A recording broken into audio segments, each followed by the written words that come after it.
It's all covered in today's China Truths.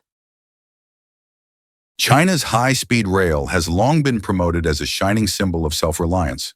But behind the curtain, the story is far less glorious. What many experts now describe is not innovation, but plagiarism on a massive scale. Today, let's dig into the truth behind this miracle project. For years, Beijing claimed its bullet train network was built on independent research. In reality, much of the so-called innovation came from borrowing, copying, and reverse engineering foreign designs. The formula was simple. If local research worked, use it. If not, buy the technology. And if buying wasn't enough, copy it.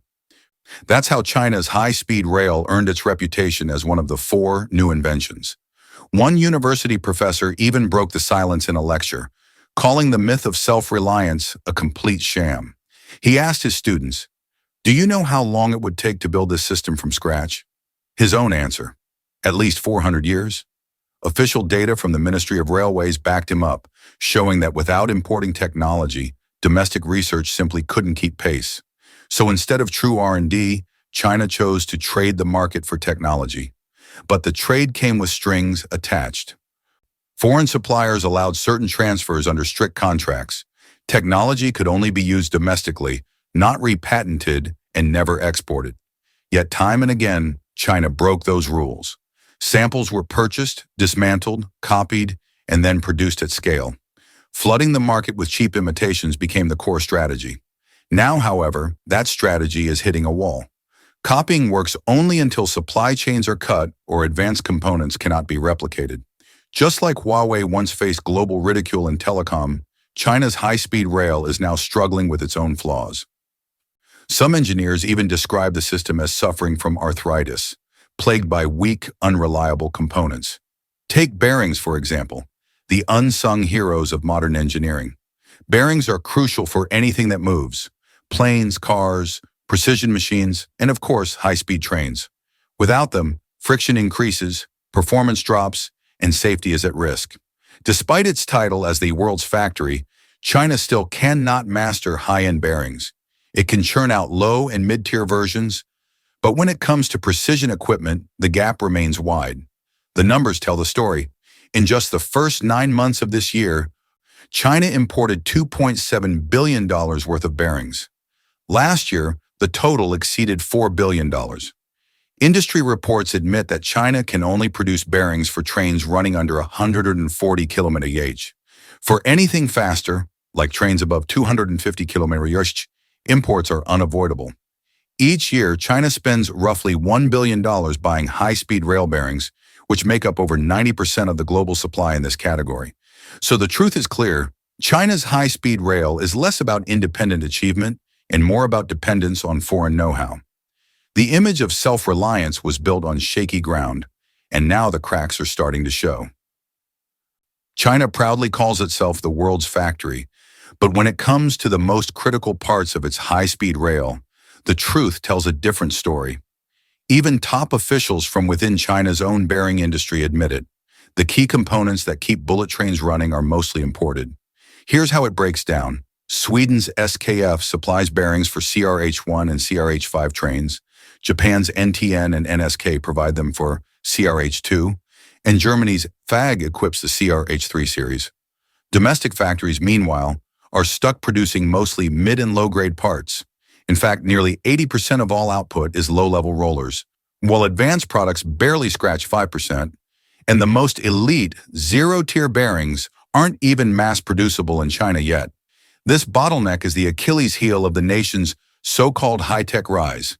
The numbers are staggering. According to industry data, China has almost 10,000 bearing companies. Yet high-end models account for only 5% of total production. The rest are low or mid-tier. In 2022 alone, the country imported 2.7 billion sets of bearings, worth over $4.6 billion. Why? Because foreign bearings deliver 99% reliability and last 8 to 30 times longer than expected. In comparison, Chinese versions only reach about 96% reliability, with lifespans just a fraction of their rivals.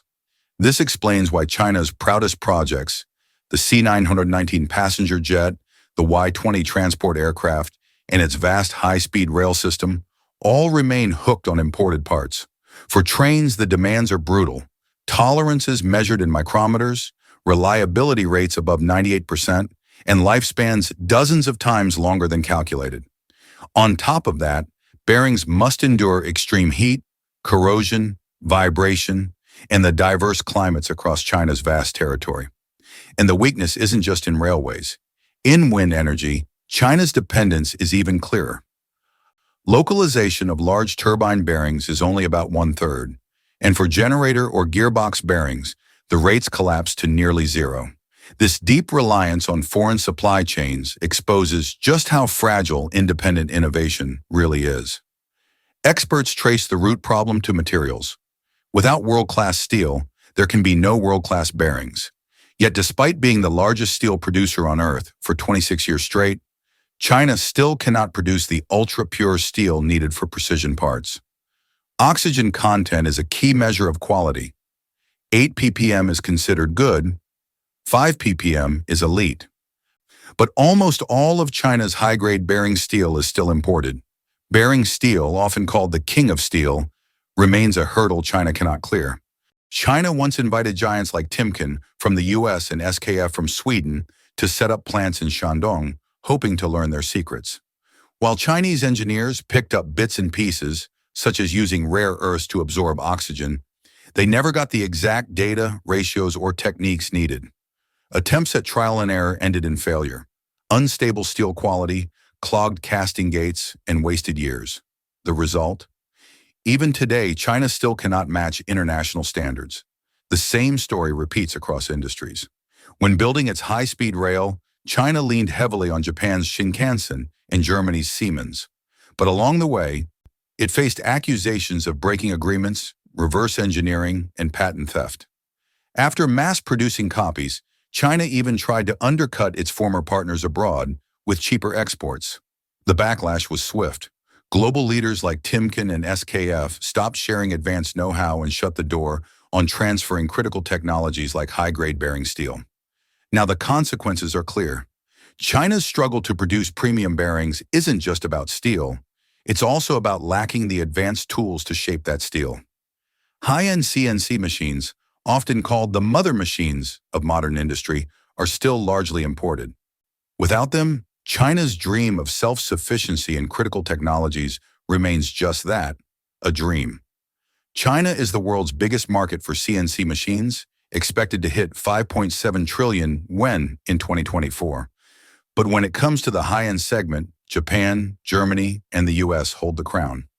Back in 2019, the world's top 10 CNC makers were all from these three countries. Japan's Mazak alone made $5.3 billion in sales that year. Here's the catch. In 2021, China exported $8.7 billion worth of machine tools and imported $8.2 billion. But the average export price was just $300, while imports cost more than $76,000 each. That massive gap shows the reality. China sells cheap, low-end machines while paying big money to buy advanced ones. Industry experts admit the problem comes down to precision, stability, and performance. Even with the same components, Chinese machines can't match Japanese or German quality.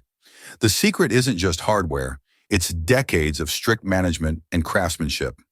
In Japan and Germany, entire teams spend years perfecting something as small as a blade or screw, because in precision manufacturing, one tiny flaw can throw everything off.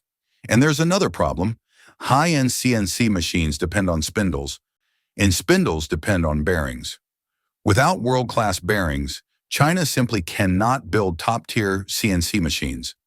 But to make premium bearings, you also need ultra-pure steel and advanced CNC tools. This creates a vicious cycle that China hasn't been able to break. This weakness isn't new. Remember the ballpoint pen shame? For decades, China produced billions of pens a year, but had to import the tiny ball tips from abroad. Even former Premier Li Keqiang publicly criticized this failure. It wasn't until factories imported Swiss machinery and Japanese steel that quality finally improved. The lesson? Without high-grade materials, there is no high-grade industry. The same problem now haunts high-speed rail, once celebrated as one of China's 4 great inventions. Engineers call it arthritis, a metaphor for faulty bearings and poor durability. Behind the glossy image lies a fragile system built on shortcuts, quick wins, and dependence on foreign know-how. And here's the irony. Millions of people, including foreign visitors, proudly ride China's bullet trains, believing they're experiencing the fastest, most advanced system in the world. But if they knew that the core technology was fragile and heavily dependent on imports, they might think twice. Factories in China are shutting down at a pace the world has never seen. Bankruptcy waves, unpaid salaries, mass layoffs. Millions of workers are suddenly left with nothing. Protests are erupting in city after city, and the myth of stability is falling apart before our eyes. Welcome to China Truths, where we reveal the truths that state media hides. For decades, Chinese factories were the pride of the nation, the so-called world's workshop. From cheap textiles to advanced electronics, production lines roared day and night, lifting millions from poverty and fueling China's meteoric rise. Migrant workers poured into industrial hubs, believing factory jobs meant security and a better life. But that story is over. Global demand has collapsed, foreign companies are pulling their supply chains elsewhere, and Chinese households, drowning in debt, can no longer spend. Factories that once expanded endlessly on cheap credit are now buried under mountains of debt they cannot repay. As loans dry up, production halts, bankruptcy filings soar, entire industrial zones look like ghost towns. The human cost is staggering. Workers show up to find factory gates locked, machines abandoned, and no sign of management. Some haven't been paid for months. Others are laid off overnight with no severance, no warning, and no future. Outrage is spreading, strikes, sit-ins, and blockades erupting from Guangdong to Henan. Families that once trusted the system now feel betrayed and left to starve. The government, terrified of unrest, tries to contain the damage. Videos of protests vanish from the internet within hours. Officials urge workers to be patient, but patience doesn't feed children or pay rent. Behind the censorship, the anger only grows stronger. Local governments scramble to hand out partial wages from emergency funds, but it's like pouring water on a wildfire. Guangdong, once the jewel of China's export empire, is now a hotspot of chaos. At one electronics plant, thousands staged a sit-in demanding back pay, clashing with riot police as security tried to clear them out. In Henan, garment workers dragged sewing machines onto highways, blocking traffic until their voices were heard. In Zhejiang, shoemakers protested outside shuttered factories, furious after being discarded like broken tools. The collapse is not just hitting workers. Small subcontractors depending on bigger factories are also collapsing, taking down entire villages with them. Truck drivers lose shipments, port activity declines. Dormitories empty as migrants retreat to the countryside in defeat.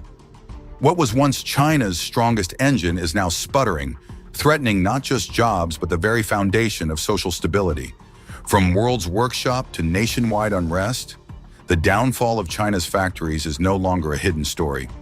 It is unfolding in real time, and the world is watching. The devastation is written on people's faces. Migrant workers who once proudly sent money back to their villages now return empty-handed. Families who borrowed heavily to buy apartments or pay for their children's schooling suddenly find themselves trapped in debt, staring down foreclosure. In the countryside, parents who depended on monthly remittances are left abandoned, plunging already poor rural communities into deeper despair. That despair is boiling over. In Sichuan, furious workers staged a strike after their factory sealed its gates and refused to pay months of wages. Riot police arrived, and violent clashes broke out in the streets. In Jiangsu, workers stormed a company's headquarters, flipping desks, scattering files, and seizing corporate records to stop management from disappearing. Every protest is quickly stamped out by authorities, yet each month the crowds grow larger and angrier. Beijing's greatest fear is clear, a chain reaction of worker uprisings that could ignite across provinces. Meanwhile, the government is scrambling to protect its image of control. State media paints a rosy picture, talking up new opportunities in green tech, digital platforms, and retraining schemes. But for millions who can't pay rent or feed their children, These promises sound empty and out of reach. Please share your thoughts in the comments section below. We will keep reporting on the COVID surge in China, so don't forget to subscribe to our channel and turn on the notification bell to get the latest videos. And thank you for tuning in.